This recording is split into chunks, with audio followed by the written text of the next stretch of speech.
tugiye kubabwira ibintu 18 biranga umugabo nyamugabo. Tugiye kubabwira ibintu 18 biranga umugabo nyamugabo. Umugabo ntabwo ari ubwanwa, kandi umugabo ntabwo ari ubujeya. Umugabo ntabwo ari uwateruye ibyuma w'ikigango, kandi kuba umugabo nta myaka bafatiraho kugira ngo bavuge ati uyu muntu afite imyakiye ubundi ni umugabo. Nivyo muri Isirayeli bari bafite umugenzo ku muntu yujuje imyaka 30 ari umusore yategerezwa gukugwa mu basore ndetse agashigwa mu bagabo, bakamubara mu bagabo. Ariko umusore ataruzuza imyaka 30 mu gihugu cya Isirayeli ntabwo bamubara nk'umugabo, ahubwo bo bamubara nk'umwana. Ariko umugabo sukugira umugore, umugabo sukugira abana. Umugabo kandi ntabwo ari gitigiri cy'imyaka runaka nkuko bamwe mu bigo bitandukanye bagenda babifatiraho, ariko ariho ibintu 18 biranga umugabo nyamugabo. Ukabura umugabo uriko urankurikirana ibi bintu 18 ugomba kuba ubifite. Nimba wiyemera, nimba uri umugabo wiha agaciro, wiyizi uriwe, utegerezwa kuba wujuje bino bintu 18 ngiye kubabwira. Turabaramukije mwese bakunzi b'ikiganiro aracyariho ibyizigiro. Amahoro y'Imana nakomeze kubana namwe. Turabaye ikaze kuri no channel yanyu ya Haracyariho Ibyizigiro TV. Imana ihumugisha umuntu amaze gukanda sabone cyangwa subscribe. Imana ihezagire umuntu aprataja abandi zino nyigisho kugira ngo zibashe kubafasha.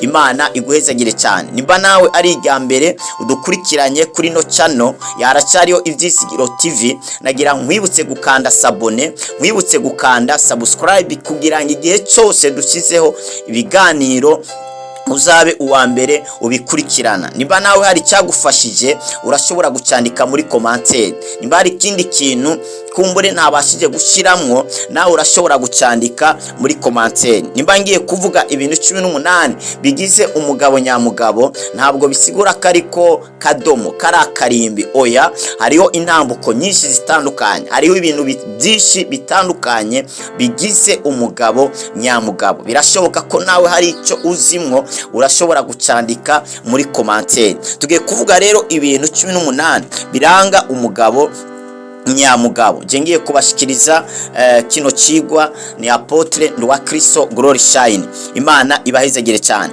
Ikintu cya mbere rero kiranga umugabo nyamugabo, umugabo nyamugabo akwiriye kuba ari umuntu yiyemera kandi yiha agaciro.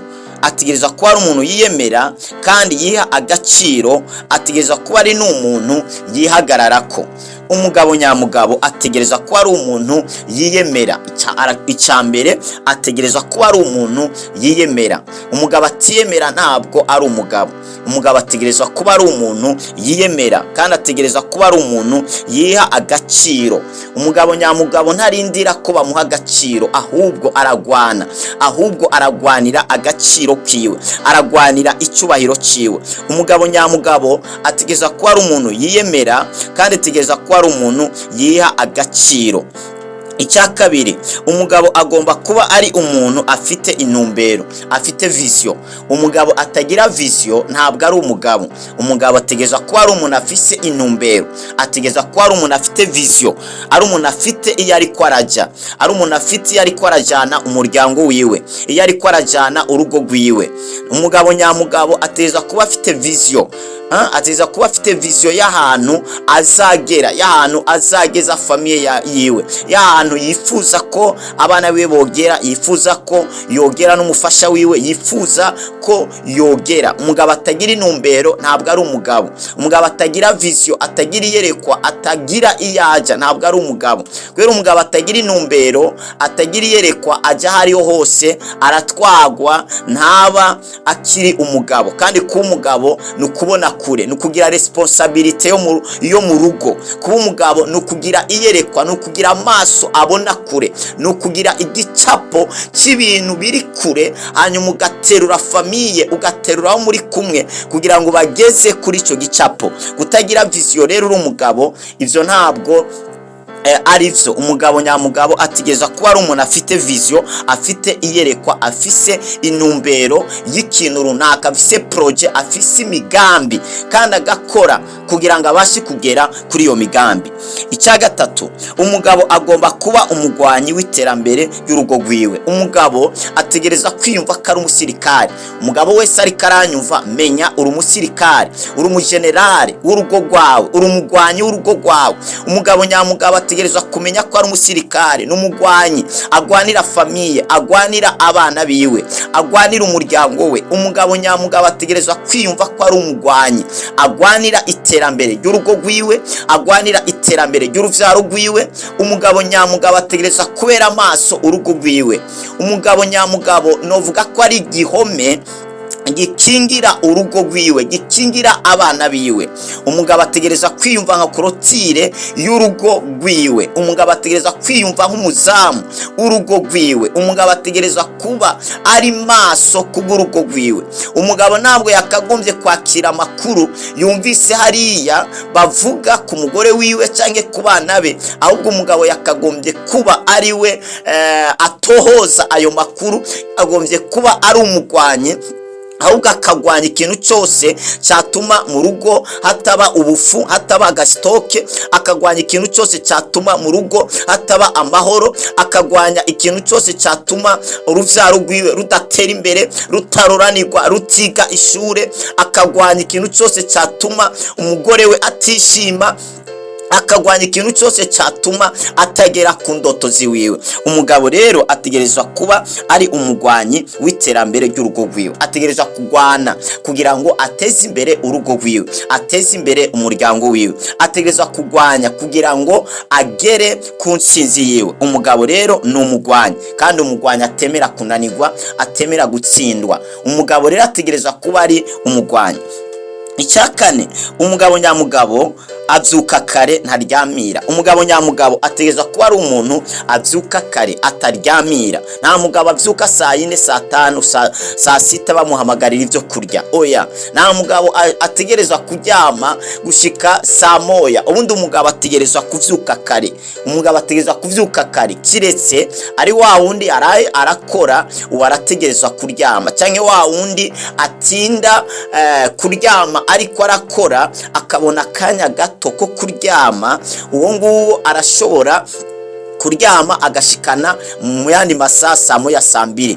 Umugabo nyamugabo ntabwo yakagombye kuryamira. Ategerezwa kuba ari umuntu avyuka kare, agashira ibintu ku rutonde, akiyumvira ikintu yakora kugira ngo famiye yiwe, kugira ngo urugo rwiwe rutere imbere. Icya gatanu, umugabo nyamugabo ntarira ahubwo ashaka inyishu y'ikibazo. Umugabo nyamugabo ntabwo arira mu kibazo, ahubwo ashaka inyishu y'ikibazo. Nubona umugabo ariko ararira, umugore yarize, abana barize, n'umugabo nawe acaturika nawe arire, ninde ari buhoze uwundi? Umugabo nyamugabo rero ntabwo arira mu kibazo, ahubwo ashaka inyishu y'ikibazo. Amarira y'umugabo atemba aja mu nda, ntabwo atemba aja hanze. Umugabo nyamugabo rero ntabwo arira mu kibazo, ahubwo ashaka inyishu y'ikibazo. Ibaze rero mu muryango, mu rugo, umugore yarize kubera ikibazo, n'umwana nawe yarize, nawe wa mugabo nawe ucuja ngaho urire, uboroge, unishe. Ivyo ntabwo bigize umugabo, ahubwo umugabo amarira ye atemba aja mu nda, maze agashaka ikintu yakora cyatuma bava muri ico kibazo. Icya gatandatu, umugabo nyamugabo rero ni umuntu avuga ijambo akarihagarara ko, akaryemanga, akemera, akaripfira. Umugabo ntabwo yakagombye kugira amajambo abiri cyangwa imvugo zibiri.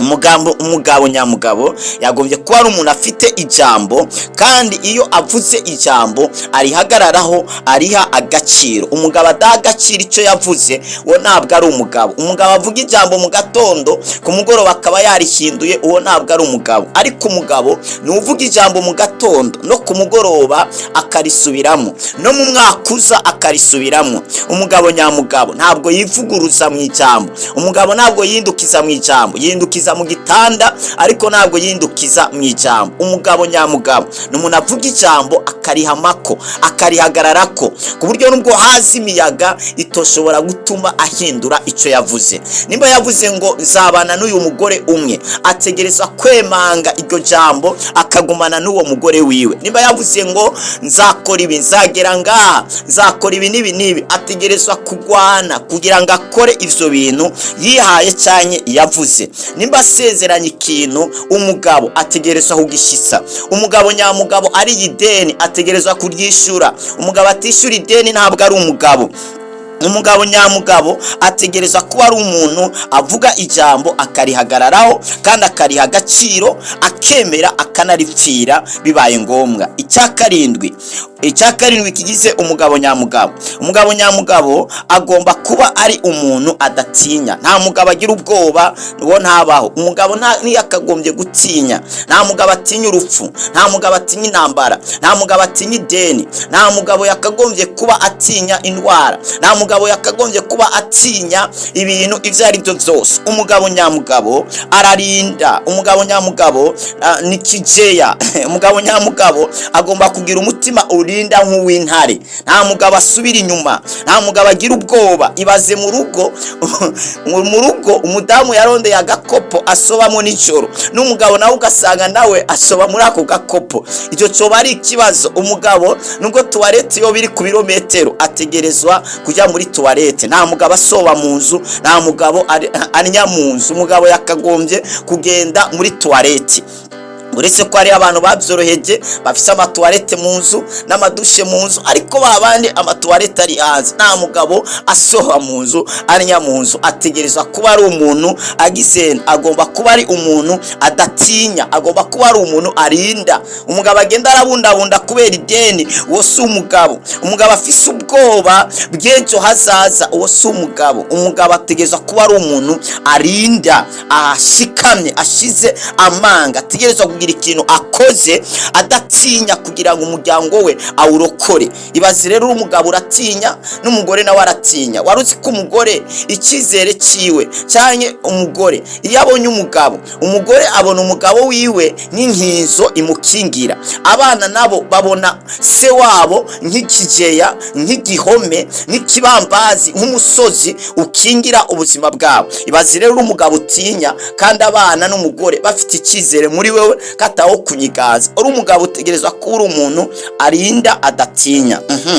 Icyamunani rero kigize umugabo nyamugabo. Umugabo nyamugabo ntiyemera gutsindwa. Nta mugabo yemera kumanika amaboko nubwo byagenda gute, ngo yemere gutsindwa mu bintu by'amafuti, mu bintu by'ibinyoma.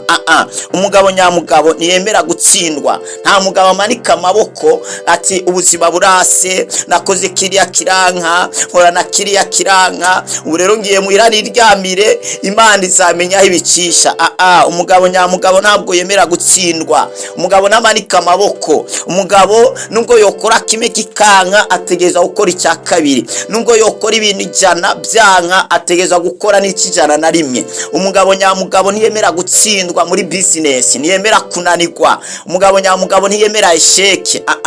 Ahubwo yigira mu makosa akaraba ikintu yakora cyotuma ava muri ayo makosa. Ndio uvuga ngo nananiwe ndatashe muhira ku mugabo, ivyo sivyo. Umugabo nyamugabo amwirukanye mu kazi kamwe ntajya kuruhuka, ahubwo arondera kandi kazi. Umugabo nyamugabo ntabwo yakagombye kwemera gutsindwa. Basanga umugabo ngo vyase nje gusaba divorce. Oya, nta mugabo yemera gutsindwa, nta mugabo ajya gusaba divorce. No, biriya ntabwo ari byo. Umugabo ntiyemera gutsindwa, ategeza gukora ibishoboka kugira ngo agere ku ntsinzi, agere ku ntumbero yiwe. Icyacenda kigize umugabo nyamugabo. Umugabo nyamugabo ategerezwa kuba azi gukora ibintu birenze kimwe. Umugabo nyamugabo ategerezwa kuba ari umuntu azi gukora ibintu birenze kimwe. Umugabo ntiyakagombye kuba azi umwuga umwe, ahubwo umugabo yakagombye kuba azi imyuga irenga basi 3, ibaye mike ikaba 3, ariko ni kuva kuri 3 kuzamuka kugera kuri 40. Umugabo ntiyakagombye kwizerera mu kazi kamwe, mu mwuga tuvuga umwe. Umugabo ntiyakagombye kuba ari umuntu azi gukora ikintu kimwe, oya. Umugabo nyamugabo yakagombye kuba ari umuntu azi gukora ibintu birenze kimwe. Kimwe cyase kora ikindi, niki cyase kora ikindi. Ibyo uzi byase rondera icyo utazi hanyuma ukige, hanyuma ugikore. Nuko bimeze. Icya 10 nico ngiye kurangirizaho muri kino gice cya mbere. Doca nabategurira igice cya kabiri, ndababwire ibintu 8 bizaba bisigaye biranga umugabo nyamugabo. Niba ari irya mbere udukurikiranye kuri no channel yanyu yaracyari Ibyizigiro TV, kandi subscribe cyangwa sabone kugira ngo ntuzaje ucikwa n'ibiganiro tuzaducisha kuri no rubuga. Imana iguhezagere cyane. Icya 10, umugabo nyamugabo ntahubuka mu gukora ibintu, akora ibiri ku rutonde. Umugabo nyamugabo ntabwo ahubuka mu gukora ibintu, akora ibiri ku rutonde. Umugabo nyamugabo ntabwo wamutumire ejo ngo ucumubona, ntabwo bakuzana invitation no munsi y'urubanza ruzabejo ngo hanyuma uyitahe. Biravana n'urubanza ugwaribwo. Ariko umugabo nyamugabo ntabwo ahubuka mu gukora ibintu, nubwo wo mubwira ati nyabuna umugore wawe twamufatiye hanaka ari gukora ibi, naca ahubuka agenda atwaye imipanga ngashikagwana atabanije gutohoza amenye ivyari byo. Umugabo nyamugabo ntabwo ahubuka mu gukora ibintu. Bamubwiye ngo hariyo ubuzi, ntabwo acahubuka ngo yirukangeyo cyangwa ngo shora amafaranga yawe muri bino birimwe agafaranga ngaca afate amamiliyoni cyangwa amafaranga ngayashoreyo.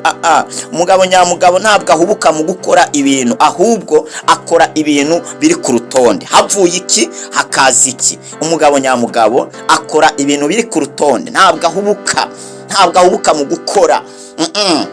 Oya, umugabo nyamugabo nahubuka akora ibintu biri ku rutonde, ntabwo akora ibintu bimujeho, ahubwo akora ibintu biri ku rutonde. Ntabwo akora ibintu abonye, akora ibintu biri ku rutonde. Umugabo nyamugabo si wa unagenda mu isoko yaragiye kugura ipantaro agacagura n'ishati, akagura n'imipira, agashopinga n'amateleviziyo n'ibindi, akagura n'amavuta n'ibiki.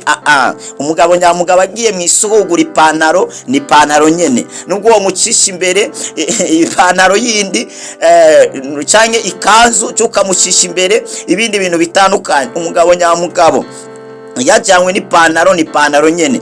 Umugabo nyamugabo agiye mu kabara akavuga ati ngiye kunywa agacupa kamwe cyangwa ifanti imwe, niyo nyene. Umugabo nyamugabo agiye mu rubanza nyene, nta bindi bintu ahitajamo, ahubwo avuye mu rubanza arafise ibindi bintu biri ku rutonde aza gukora avuye muri urwo rubanza. Umugabo nyamugabo ntabwo aganira amasigarira cicaro. Umugabo nyamugabo ntabwo yitabira inama zitari zo kumufasha gutera imbere, zitari mu rutonde.